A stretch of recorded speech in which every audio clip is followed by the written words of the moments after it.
Сайн байцгаана уу хүндэт сонсогчдоо. Удахгүй гарах шинэ сарны талаар мэдээлэл хүргэхээр бэлдсэн. 2025 оны 2 дугаар сарын 28-нд шинэ сар загсны урдан тохионоо. Энэ үеийн дотоод ертөнцөө танин мэдэх зөн сонгоо сонсох, сэтгэл санааны гүн гүнзгий ойлголтод хүрэхэд таатай нөлөө үзүүлнэ. Шинэ сарын шинэ эхлэл зорилгоо тодорхойлох ирээдүйн төлөвлөгөөгөө боловсруулахад тохиромжтой үе юм аа. Иймээс энэ өдрүүдэд өөрийн хүсэл мөрөөдлөө эргцүүлэн бодож шинэ санаачлага эхлүүлэхэд анхаарах нь зүйтэй.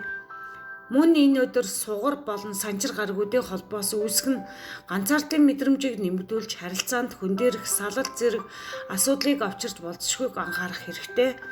Иймээс ойр дотны хүмүүстэйгээ харилцаагаа сайжруулж ойлголцогийг нэмэгдүүлэхэд хүчин чармайлт гаргах нь зүйтэй.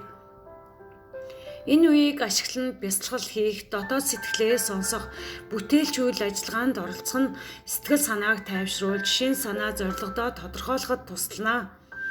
Шин сарны энерги нь өөрийгөө хөгжүүлэх, шин эхлэл тавихад дэмжлэг үзүүлдэг тул энэ боломжийг бүрэн ашиглаарай. Та бүхэн лайк, subscribe дараад бусдтай хуваалцаарай. Сайхан сэтгэлийн комент бичиж үлдээж байгаарай. Та бүхэн сайхан шинэлээрэй.